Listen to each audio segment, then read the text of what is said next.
ಪಾವಗಡದಲ್ಲಿ ಭೂ ಮಾಫಿಯಾ ಚಟುವಟಿಕೆಗಳು ಜೋರಾಗಿದೆ ಎಂಬ ಭಾರಿ ಆರೋಪ ಕೇಳಿಬಂದಿದೆ. ವೀಕ್ಷಕರೇ, ಸರ್ಕಾರದ ಇನಾಮ್ ಜಾಗದ ಮೇಲೆ ಕಬಳಿಕೆ ಯತ್ನ ನಡೆದಿದೆ ಎಂಬ ಮಾಹಿತಿ ಇದೀಗ ಬಹಿರಂಗವಾಗಿದೆ. ತಾಲೂಕಿನ ಗೌಡಟಿ ವಿರುಪಸಮುದ್ರದ ಕೊಡುಮಡುಗು ಗ್ರಾಮದಲ್ಲಿ ಈ ಅಕ್ರಮ ನಡೆದಿದೆ ಎಂದು ಆರೋಪಿಸಲಾಗಿದೆ. ಈ ಪ್ರಕರಣದಲ್ಲಿ ಕಂದಾಯ ಇಲಾಖೆಯ ಕೆಲ ಅಧಿಕಾರಿಗಳ ಮೇಲೆ ಗಂಭೀರ ಅನುಮಾನ ವ್ಯಕ್ತವಾಗಿದೆ. ತಹಶೀಲ್ದಾರ್ ಆರ್ಐ ಹಾಗೂ ಗ್ರಾಮ ಲೆಕ್ಕಾಧಿಕಾರಿಗಳ ಕುಮ್ಮಕ್ಕು ನೀಡಿದ್ದಾರೆ ಎಂಬ ಶಂಕೆ ಮೂಡಿದೆ. ಆಂಧ್ರ ಮೂಲದ ಕೆಲ ವ್ಯಕ್ತಿಗಳು ನಕಲಿ ದಾಖಲೆಗಳನ್ನು ಸೃಷ್ಟಿಸಿ ಜಾಗ ಕಬಳಿಸಲು ಮುಂದಾಗಿದ್ದಾರೆ ಎಂದು ಪರಿಶಿಷ್ಟ ಜಾತಿ ಪರಿಶಿಷ್ಟ ಪಂಗಡ ಅಭಿವೃದ್ಧಿ ನಿಗಮದ ಮಾಜಿ ನಿರ್ದೇಶಕ ಗೌಡೇಟಿ ಪ್ರಭಾಕರ್ ಪತ್ರಿಕಾಗೋಷ್ಠಿಯಲ್ಲಿ ಬಹಿರಂಗಪಡಿಸಿದ್ದಾರೆ. ಅವರು ದಾಖಲೆಗಳ ಸಮೇತ ಈ ಅಕ್ರಮವನ್ನ ಅವರು ಬಯಲಿಗೆಳೆದಿದ್ದಾರೆ. ಸರ್ಕಾರದ ಜಾಗ ಮಾತ್ರವಲ್ಲ, ಬಡವರ ಜಾಗಕ್ಕೂ ಭೂಮಾಫಿಯಾ ಕಣ್ಣು ಬಿದ್ದಿದೆ ಎಂದು ಅವರು ಕಿಡಿಕಾರಿದ್ದರು. ಈ ಬೆಳವಣಿಗೆಯಿಂದ ತಾಲೂಕು ಆಡಳಿತದ ಮೇಲೆ ಸಾರ್ವಜನಿಕರ ನಂಬಿಕೆ ಕುಸಿದಿದೆ. ಭೂಮಾಫಿಯಾ ವಿರುದ್ಧ ಕಠಿಣ ಕ್ರಮ ಕೈಗೊಳ್ಳಬೇಕು, ಸಂಬಂಧಪಟ್ಟ ಅಧಿಕಾರಿಗಳ ವಿರುದ್ಧ ತಕ್ಷಣ ತನಿಖೆ ನಡೆಸಬೇಕೆಂದು ಸಿಂಧಗೋಷ್ಠಿಯಲ್ಲಿ ಆಗ್ರಹಿಸಿದರು. ವರದಿ ಅನಿಲ್ ಯಾದವ್, NKS TV4 ಪಾವಗಡ. ಅಥವಾ ಶಾಸಕರು ಒತ್ತಡ ಹಾಕಿದ್ದಾರೆ ಅಂತ ಏನಾದ್ರು ಈ ತರ ಮಾಡ್ತಿದಾರೋ ಗೊತ್ತಿಲ್ಲ ನನಗೆ. ನಾನು ಶಾಸಕರನ್ನ ಈ ಗಮನದಲ್ಲಿ ತರಲ್ಲ. ಆದ್ರೆ ಇಲ್ಲಿನ ಅಧಿಕಾರಿಗಳು ಮಾತ್ರ ದೊಡ್ಡ ಭ್ರಷ್ಟಾಚಾರಗಳಿದ್ದಾರೆ. ಈ ಬಗ್ಗೆ ಮುಂದಿನ ದಿನದಲ್ಲಿ ಇನ್ನಷ್ಟು ದಾಖಲೆ ಸಮೇತ ನಾನು ನಿಮ್ಮ ಮುಂದೆ ಬರ್ತೀನಿ. ಕೊಡಮಡಗ್ನಲ್ಲಿ ಒಂದು ರಿಜಿಸ್ಟರ್ ಆಗಿದೆ, 2 ರಿಜಿಸ್ಟರ್ ಆಗಿದೆ. ಕೊಡಮಡಗ್ನಲ್ಲೂ ಕೂಡ ಯಾರ್ದೋ ಹೆಸರು ಬಂದು ರಿಜಿಸ್ಟರ್ ಮಾಡ್ಕೊತಾನೆ, ಅದನ್ನು ಕೂಡ ತರ್ತೀನಿ.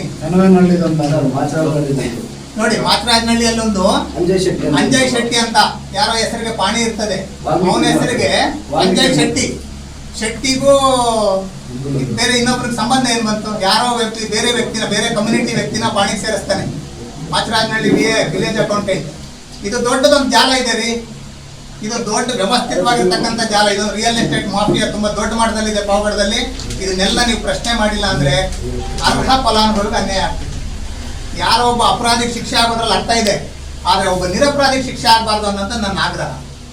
ಇದರಲ್ಲಿ ಇದು ಪಬ್ಲಿಕ್ ಇಂಟ್ರೆಸ್ಟ್ ಕೇಸ್ ಇದು. ಇದ್ರಲ್ಲಿ ನಂದೇನು ವೈಯಕ್ತಿಕ ಇಲ್ಲ, ಗೊತ್ತಾಯ್ತಾ? ಇನಾಮ್ ಲ್ಯಾಂಡ್, ಸರ್ಕಾರಿ ಜಾಗ ನಾವು ರಕ್ಷಣೆ ಮಾಡಿಲ್ಲ ಅಂದ್ರೆ, ನೀವು ರಕ್ಷಣೆ ಮಾಡಿಲ್ಲ ಅಂದ್ರೆ ಯಾರು ಮಾಡ್ತಾರೆ ರಕ್ಷಣೆ? ಈತ ಕೋಟಿಗಟ್ಟಲೆ ಪ್ರಾಪರ್ಟಿನ ಯಾರೋ ಒಬ್ಬ ಬಂದು ಆಂಧ್ರ ಪ್ರದೇಶದವ್ರು ಬಂದು ಕಬ್ಜಾ ಮಾಡ್ತಾನೆ ಅಂದ್ರೆ ನೀವೇನ್ ಮಾಡ್ಬೇಕ್ರಿ? ಮುಂದೆ ಬರ್ತಕ್ಕಂಥ ಪೀಳಿಗೆಗೆ ಏನು ಉತ್ತರ ಕೊಡೋದು? ನಾವು ಕೆಲಸ ಮಾಡಿಸೋದು ಹೇಗೆ?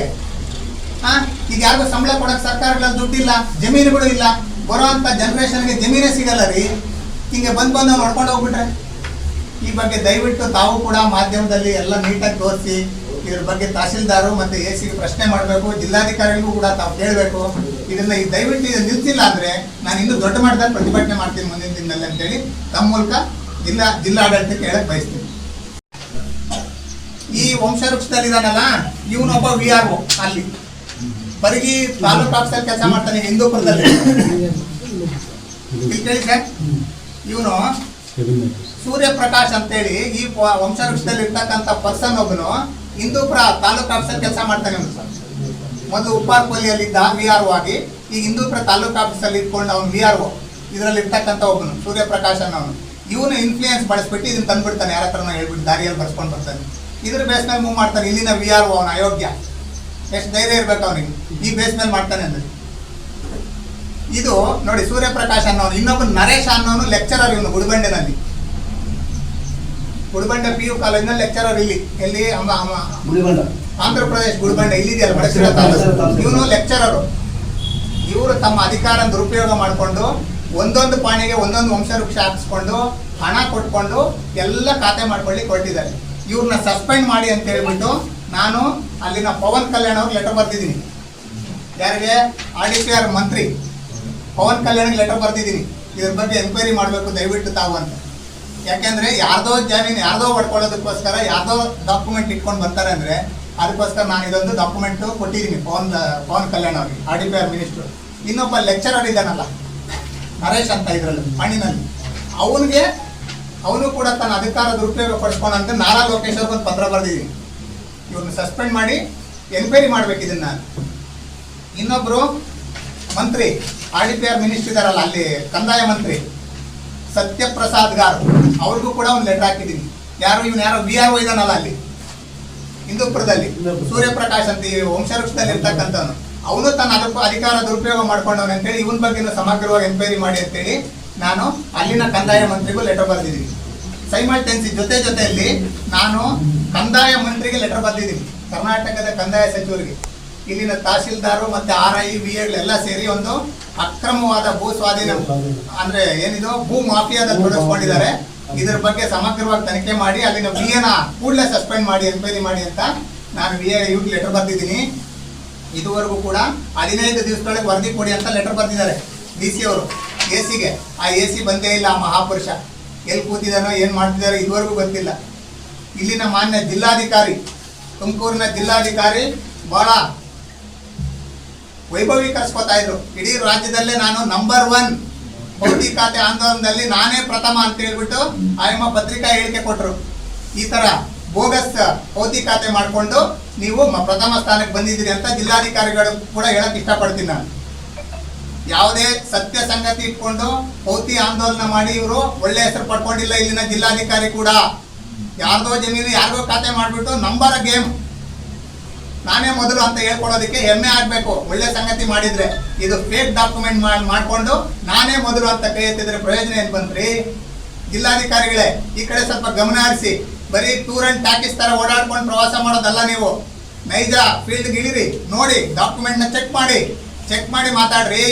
ಏನು ಇಲ್ಲದೆ ಸುಮ್ಮನೆ ಪ್ರೆಸ್ ಮೂಲಕ ಪ್ರೆಸ್ ನೋಟ್ ಮಾಡಿ ಕೊಟ್ಬಿಡೋದಲ್ಲ. ವಾರ್ತಾ ಇಲಾಖೆ ಬರ್ಕೊಟ್ಟಿದ್ದೀನಿ, ಓದ್ಬೇಡ್ರಿ ಜಿಲ್ಲಾಧಿಕಾರಿ ಅವರೇ. ನೋಡಿ ಇನ್ನೊಂದು ಹೇಳ್ತೀನಿ ಸರ್, ಸಸ್ಪೆಂಡ್ ಆಗ್ಲಿ ಬಿಡು ಅಂತ ಫೋನ್ ಮಾಡಿದ್ರೆ ನಾನು ಸಸ್ಪೆಂಡ್ ಆಗ್ಲಿ ಬಿಡಿ ಸರ್, 6 ತಿಂಗಳು ಮನೇಲಿ ಇರ್ತೀನಿ ಅಂತಾನೆ. ಅಂದ್ರೆ 6 ತಿಂಗಳಿಗೆ ಆಗುವಷ್ಟು ಕೂಡಿಟ್ಕೊಂಡವನೆ ಅಂತ ಆಯ್ತು. ಲಕ್ಷ ದುಡ್ಡು ಮಾಡ್ಕೊಂಡು ಸಸ್ಪೆಂಡ್ ಆಗ್ಲಿ ಬಿಡಿ ಅಂತ ಮಟ್ಟಕ್ಕೆ ಬಂದವರು ಅಧಿಕಾರಿಗಳು ಅಂದ್ರೆ ಏನ್ ಅರ್ಥ ಇದು? ನಾನು ಲೋಕಾಯುಕ್ತಕ್ಕೂ ಕೂಡ ಪತ್ರ ಬರೆದಿದ್ದೀನಿ. ಲೋಕಾಯುಕ್ತದವ್ರಿಗೂ ಕೂಡ ಇದನ್ನ ಸಮಗ್ರ ತನಿಖೆ ಮಾಡಿ ಅಂತ ಪತ್ರ ಬರೆದು ಇಲ್ಲಿನ ತಹಸೀಲ್ದಾರ್ನ ಕೂಡಲೇ ಸಸ್ಪೆಂಡ್ ಮಾಡಬೇಕು ಅಂತೇಳಿ ಲೋಕಾಯುಕ್ತಕ್ಕೂ ಬರ್ದಿದ್ದೀನಿ, ಮಾನ್ಯ ಕಂದಾಯ ಸಚಿವರಿಗೂ ಬರ್ದಿದ್ದೀನಿ.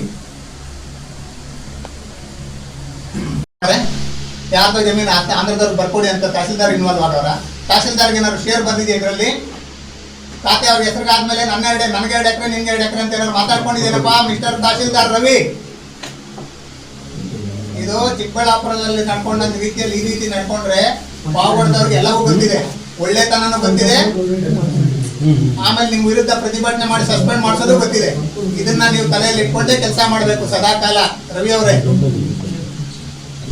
ಒಬ್ಬ ನಾಗರಿಕನಾಗಿ ಫೋನ್ ಮಾಡಿದ್ರೆ ಉಡಾಫೆಯಾಗಿ ಮಾತಾಡ್ತೀರಾ, ಹೇಳಪ್ಪ ಅಂತ ಏನೊಬ್ಬ ಸಜ್ಜನಿಕೆ ಬೇಡವಾ? ಒಬ್ಬ ನಾಗರಿಕನಿಗೆ ಫೋನ್ ಮಾಡಿದ್ರೆ ಯಾರ ಜೊತೆ ಹೆಂಗ್ ಬೇಕಾದ್ರೂ ಬಿಹೇವ್ ಮಾಡ್ಬೋದು ಅನ್ಕೊಂಡಿದ್ದೀರಾ? ಅಧಿಕಾರದ ದರ್ಪಣ ಅಥವಾ ಕಾಂಗ್ರೆಸ್ ಶಾಸಕ ನಮ್ಮ ಜೊತೆಲಿ ಇದ್ದಾರೆ ಅನ್ನೋ ಜಾತಿ ಬಗ್ಗೆ ಇದ್ಯಾವುದು ನಡೆಯಲ್ಲ ರೀ ತಹಸೀಲ್ದಾರ್ ರವಿ ಅವರೇ. ಇದೆಲ್ಲವನ್ನು ಕರೆಕ್ಟ್ ಗಂಟಿ ಮೂಟೆ ಕಟ್ಟಿ ಪಕ್ಕಕ್ಕಿಟ್ಟು ಬಂದು ಕೆಲಸ ಮಾಡಿ ಸರ್ಕಾರಿ ನೌಕರಿಯಾಗಿ. ರಾಜಕಾರಣ ಮಾಡೋದಿದ್ಯಾ? ತಾಕತ್ತಿದ್ಯಾಪ್ಪ? ಚುನಾವಣೆಗೆ ಹೋಗೋಣ ರಾಜೀನಾಮೆ ಕೊಟ್ಟು.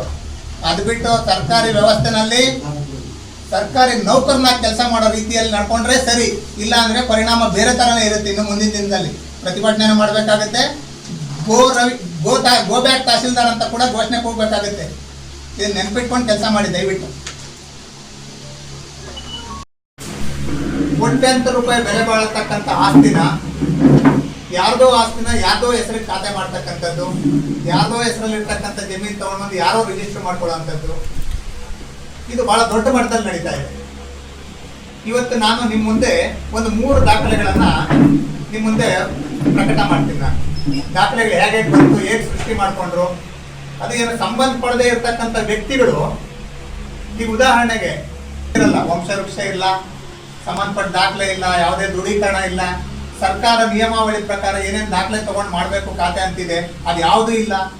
ಇಲ್ಲಿನ ತಹಸೀಲ್ದಾರರು ಮತ್ತೆ ಕಂದಾಯ ಅಧಿಕಾರಿಗಳು ಇವೆಲ್ಲವನ್ನ ಗಾಳಿಗೆ ತೋರಿ ಯಾರು ಕಾಸು ಕೊಡ್ತಾನೆ ಅವನ ಪರವಾಗಿ ಖಾತೆ ಮಾಡ್ತಕ್ಕಂಥದ್ದು ನಾವು ನೋಡ್ತಾ ಇದೀವಿ ದಾಖಲೆಗಳು.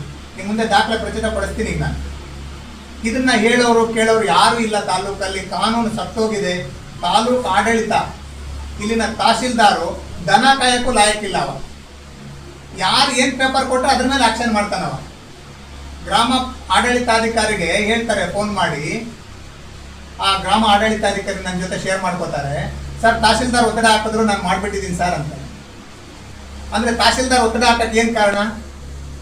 ಏನು ಹಣದ ವ್ಯವಹಾರ ನಡೆದಿದೆಯಾ ಅಥವಾ ಇನ್ನೇನೋ ರಾಜಕೀಯ ಒತ್ತಡ ಇದೆಯಾ, ಅದನ್ನ ತಹಸೀಲ್ದಾರ್ ಸ್ಪಷ್ಟಪಡಿಸ್ಬೇಕು. ಇಲ್ಲಾಂದ್ರೆ ನಾನು ಅಹರ್ನಿಶಿ ಧರಣಿ ಕೂತ್ಕೋತೀನಿ ತಾಲೂಕು ಆಫೀಸ್ ಮುಂದಗಡೆ.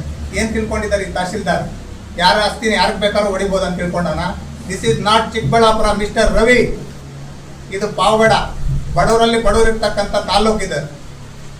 ನಿನ್ನ ಮನಸ್ಸೋ ಇಚ್ಛೆ ನೀನು ಇಷ್ಟ ಬಂದಂಗೆ ಮಾಡ್ಕೊಳ್ಳೋದಕ್ಕೆ ಇದು ನಿನ್ನ ತಂದೆ ಆಸ್ತಿ ಅಲ್ಲ. ಯಾರ ಬಗ್ಗೆನೂ ಯಾರ್ದೋ ಆಸ್ತಿನ ಯಾರ್ದೋ ಖಾತೆ ಮಾಡ್ಲಿಕ್ಕೆ ಯಾವನ್ರಿ ನಿಮ್ಗೆ ಅಧಿಕಾರ ಕೊಟ್ಟಿದ್ದಂಥವನು? ಬಡವರ ಆಸ್ತಿನ ಡ್ಯೂಟಿ ಮಾಡ್ಕೊಳ್ಳೋದಕ್ಕೋಸ್ಕರ ಬಂದಿದ್ದಾರೆ ನೀವು ಇಲ್ಲಿಂದ ಚಿಕ್ಕಬಳ್ಳಾಪುರದಿಂದ. ಇಲ್ಲಿ ಜಾತಿ ಹೆಸರು ಹೇಳ್ಕೊಂಡು ರಾಜಕಾರಣ ಮಾಡ್ತೀರೇನ್ರಿ? ರಾಜಕಾರಣ ಮಾಡೋದಾದ್ರೆ ನೀವು ರಾಜೀನಾಮೆ ಕೊಟ್ಟು ಬಾ ಫೀಲ್ಡ್ಗೆ ರಾಜಕೀಯ ಮಾಡು, ನಾನು ಬೇಡ ಅನ್ನೋದಿಲ್ಲ. ಅದು ಬಿಟ್ಬಿಟ್ಟು ನೈಜ ಫಲಾನುಭವಿ ಇರ್ತಕ್ಕಂಥ ಫಲಾನುಭವಿ ಇದ್ರೂ ಕೂಡ, ಅವ್ರ ವಂಶಸ್ಥಿದ್ರು ಕೂಡ ಯಾರೋ ಫೇಕ್ ಆಂಧ್ರ ಪ್ರದೇಶದಿಂದ ತಗೊಂಡು ಬಂದಿರೋ ದಾಖಲೆಗೆ ನೀನು ಖಾತೆ ಮಾಡ್ತೀಯ ಅಂದ್ರೆ ಎಷ್ಟು ಧೈರ್ಯ ಇರ್ಬೇಕು ನಿನಗೆ? ಎಷ್ಟು ತಗೊಂಡಿದ್ಯಾ ಹಣ? ಇದನ್ನ ಸ್ಪಷ್ಟೀಕರಣ ಕೊಡಬೇಕು. ನಾನು ನಿನ್ನೆ ಲೋಕಾಯುಕ್ತಕ್ಕೆ ಕೊಟ್ಟಿದ್ದೀನಿ ಕೇಸು. ಮಾನ್ಯ ಜಿಲ್ಲಾಧಿಕಾರಿಗಳಿಗೆ ಕಂದಾಯ ಮಂತ್ರಿಯಿಂದ ಪತ್ರ ಬಂದಿದೆ. ಇದನ್ನ ಸಮಗ್ರ ತನಿಖೆ ಮಾಡಿ 15 ದಿವಸಗಳು ವರದಿ ಕೊಡಬೇಕು ಅಂತ ಕೊಟ್ಟಿದ್ದಾರೆ. ಆದರೆ ಇದುವರೆಗೂ ಕೂಡ ಸಂಬಂಧಪಟ್ಟ ಉಪವಿಭಾಗಾಧಿಕಾರಿನೂ ಕೂಡ ಇದ್ರ ಬಗ್ಗೆ ಯಾವುದೇ ತನಿಖೆ ಮಾಡೋದಿಲ್ಲ. ಏನು ಉದ್ದೇಶ? ಏನು? ಕಂದಾಯ ಮಂತ್ರಿ ಪತ್ರಕ್ಕೆ ಬೆಲೆ ಇಲ್ವಾ? ಏನು ನಿಮ್ಮ ಆಡಳಿತಾಧಿಕಾರಿಗಳದ ಕೆಲಸ ಏನು? ಏನು ನಿಮ್ಮ ರೋಲ್ ಅಂಡ್ ರೆಸ್ಪಾನ್ಸಿಬಿಲಿಟೀಸ್ ಏನು? ಯಾರ ಜಮೀನು ಯಾರಿಗೆ ಬೇಕಾದ್ರೂ ಖಾತೆ ಮಾಡೋಕೆ ಅವಕಾಶ ಇದೆಯಾ ಕಾನೂನಲ್ಲಿ? ಇದನ್ನ ಹೇಳೋಕೆ ಕೇಳೋಕೆ ಯಾರು ಇಲ್ಲ ಅಂತ ತಿಳ್ಕೊಂಡಿದ್ದಾರೆ ತಾಲೂಕಿನಲ್ಲಿ. ಇದು ದೊಡ್ಡ ಭೂಮಾಫಿಯಾ ನಡೀತಾ ಇದೆ. ಪಾವಗಡ ತಾಲೂಕಲ್ಲಿ ಕನಕಾಪುರ ಗ್ರಾಮದ ಸರ್ವೆ ನಂಬರ್ 152, ದಯವಿಟ್ಟು ನೀವೆಲ್ಲ ಕೊಟ್ಟಿದ್ದೀನಿ, ಒಂದ್ಸಲ ನೋಡ್ಕೋಬೇಕು. 152ರಲ್ಲಿ ಬ್ರಹ್ಮಾದಾಯ ಸುಬ್ಬಾಶಾಸ್ತ್ರಿ ಅನ್ನೋ ಹೆಸರಲ್ಲಿ ಖಾತೆ ಇರುತ್ತೆ. ಬ್ರಹ್ಮಾದಾಯ ಸುಬ್ಬಾಶಾಸ್ತ್ರಿ ಹೆಸರನ್ನ ನೋಡಿ, ಇಂದ್ರಮ್ಮ ಅನ್ನೋರು ಖಾತೆ ಮಾಡ್ತಾರೆ. ಇಂದ್ರಮ್ಮ ಅನ್ನೋರ ಹೆಸರಿಗೆ. ಈ ಇಂದ್ರಮ್ಮಂಗೂ ಬ್ರಹ್ಮಾದಾಯ ಸುಬ್ಬಾಶಾಸ್ತ್ರಿಗೆ ಏನು ಯಾವುದು ವಂಶವೃಕ್ಷ ಇರಲ್ಲ. ಯಾವುದೋ ಒಂದು ಫೇಕ್ ವಂಶವೃಕ್ಷ ಆಂಧ್ರ ಪ್ರದೇಶದವನು ಹಾಕ್ತಾನೆ. ನೋಡಿ, ಈ ವಂಶವೃಕ್ಷ ಏನಿದೆ, ಸುಬ್ಬಾಶಾಸ್ತ್ರಿ ಅಂತ ಬರೀತಾನೆ. ಇಲ್ಲಿ ಪಾಣಿನಲ್ಲಿರೋದೇನು ಬ್ರಹ್ಮಾದಾಯ ಸುಬ್ಬಾಶಾಸ್ತ್ರಿ. ಇಲ್ಲೇನ್ ಮಾಡ್ತಾನೆ ಇವನು? ಬರೀ ಸುಬ್ಬಾಶಾಸ್ತ್ರಿ ಅಂತ ಇರೋದನ್ನ ಸುಬ್ಬಾಶಾಸ್ತ್ರಿ ಮಗ ಪಂಚಾಂಗಂ ಶೇಷಾಶಾಸ್ತ್ರಿ ಅಂತ ತೋರಿಸ್ಕೊತಾನೆ. ತೋರಿಸ್ಕೊಂಡು ಶೇಷಾಶಾಸ್ತ್ರಿಗೆ ಹೆಂಡತಿ ಇಂದ್ರಮ್ಮ, ಒಬ್ಬ ಮಗ ನರೇಶ್ ಅಂತ ತೋರಿಸ್ಕೊಂಡು ಇದನ್ನ ಖಾತೆ ಮಾಡ್ತಾನೆ. ಇದು ಕೊಡ್ತಾನೆ. ಇವನು ಗ್ರಾಮ ಆಡಳಿತಾಧಿಕಾರಿ ಯಾವುದೇ ಸರ್ಕಾರಿ ದಾಖಲೆಗಳನ್ನ ನೋಡೋದಿಲ್ಲ. ಯಾವನ ನೋಟ್ರಿ ಕೊಟ್ಟಿರ್ತಾನೆ, ನೋಟ್ರಿ ಬೇಸ್ ಮೇಲೆ ಖಾತೆ ಮಾಡ್ಬಿಡ್ತಾನೆ. 1 ಎಕರೆ 7 ಗುಂಟೆ, ಇವತ್ತು 40 ಲಕ್ಷ ರೂಪಾಯಿ ಪ್ರಾಪರ್ಟಿ. ಅದು ಎಷ್ಟು ಲಕ್ಷ? 40 ಲಕ್ಷ ರೂಪಾಯಿ ಆಸ್ತಿ. ಇದನ್ನ ಖಾತೆ ಮಾಡ್ತಾನೆ. ಇದಾದ್ಮೇಲೆ ಇದೇ ವ್ಯಕ್ತಿ ಏನ್ ಮಾಡ್ತಾನೆ? ಇದೇ ಇಂದ್ರಮ್ಮ ಅನ್ನೋ ವ್ಯಕ್ತಿ ಇನ್ನೊಂದು ಯಾವುದೋ ಒಂದು ಸೂರ್ಯನಾರಾಯಣ ಶಾಸ್ತ್ರಿ, ನೋಡಿ ದಯವಿಟ್ಟು, ಸೂರ್ಯನಾರಾಯಣ ಶಾಸ್ತ್ರಿ, ಗೌಡೇಟಿ ಸರ್ವೆ ನಂಬರ್ 78, ಸೂರ್ಯನಾರಾಯಣ ಶಾಸ್ತ್ರಿ ಬಿನ್ ರಾಮಶಾಸ್ತ್ರಿ ಅನ್ನೋ ಹೆಸರಿಗೆ ಇರ್ತದೆ ಪಾಣಿ. ಇದನ್ನೇನ್ ಮಾಡ್ತಾನೆ? ಇದಕ್ಕೂ ಕೂಡ ಒಂದು ದಾಖಲೆ ಮಾಡ್ಕೊತಾನೆ. ಇದು ಕೂಡ ನೋಡಿ, ಅಲ್ಲಿ ಇಂದ್ರಮ್ಮ, ಇದು ಕೂಡ ಇಂದ್ರಮ್ಮ ಹೆಸರು ಖಾತೆ ಮಾಡ್ತಾನೆ. ಚಂದ್ರಾದಾಯ ಬ್ರಹ್ಮಾದಾಯ ಸುಬ್ಬಾಶಾಸ್ತ್ರಿ ಬೇರೆ, ಈ ಸೂರ್ಯನಾರಾಯಣ ಶಾಸ್ತ್ರಿ ಬೇರೆ. ಇವೆರಡಕ್ಕೂ ಒಂದೇ ವಂಶವೃಕ್ಷದ ಮೇಲೆ ಖಾತೆ ಮಾಡ್ತಾನೆ ಇವನು. ಯಾರೋ ನಿಮ್ಮ ಗ್ರಾಮ ಆಡಳಿತಾಧಿಕಾರಿ. ನೋಡಿ, ಇದು ಇಂದ್ರಮ್ಮನ ಹೆಸರು ಖಾತೆ ಬರುತ್ತೆ. 2012ರಲ್ಲಿ 2026, 25, 12ನೇ ತಿಂಗಳಲ್ಲಿ ಖಾತೆ ಬರುತ್ತೆ. ಇವೆರಡು ಆಗೋಯ್ತಾ? ಇವೆರಡು ಆಗೋಗ್ತಿದ್ದಂಗೆ ನೋಡಿ, ಈ ಶೇಷಾಶಾಸ್ತ್ರಿ ಮಗನಿಗೆ, ಈ ಶೇಷಾಶಾಸ್ತ್ರಿ ಅನ್ನೋ ವ್ಯಕ್ತಿಗೆ 2 ಮಕ್ಕಳು.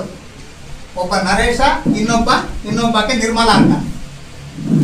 ಇನ್ನೊಂದು ಖಾತೆನಲ್ಲಿ, ಮೊದಲನೇ ಖಾತೆ ಮಾಡಿರೋದ್ರಲ್ಲಿ ಈ ನಿರ್ಮಲನ್ ತೋರಿಸೋದೇ ಇಲ್ಲ. ಸೌತಿ ಖಾತೆ ಇದರಲ್ಲಿ ವಂಶವೃಕ್ಷದಲ್ಲಿ ನಾನು ಒಬ್ಬನೇ ಮಗ ಅಂತ ತೋರಿಸ್ಕೊತಾನೆ. ನೋಡಿ, ನರೇಶ ಅಂತ ತೋರಿಸ್ಕೊತಾನೆ. ಆದ್ರೆ ಸರ್ಕಾರಿ ದಾಖಲೆಗಳ ಪ್ರಕಾರ 3 ಜನ ಮಕ್ಕಳು ಅವನಿಗೆ, 2 ಮಕ್ಕಳು. ನೋಡಿ, ಇದು ಯಾವುದು ಪರಿಶೀಲನೆ ಮಾಡಲ್ಲ, ಸೀದಾ ಹೋಗಿ ಏಕಾಏಕಿ ಖಾತೆ ಮಾಡ್ತಾನೆ. 2 ಖಾತೆ ಆಗೋಯ್ತು. ಇವ್ರು ಯಾರು? ಆಂಧ್ರ ಪ್ರದೇಶದ ವನ್ನಂಪಲ್ಲಿ ಹತ್ರ ಇರ್ತಕ್ಕಂಥ ನರಸಾಪುರದವ್ರು. ಇವರು ಆಂಧ್ರದವರಿಗೆ ಈ ಜಾಗಕ್ಕೂ ಸಂಬಂಧವೇ ಇಲ್ಲ. ಇದು ಇನಾಮ್ ಲ್ಯಾಂಡ್ ಮೂಲ.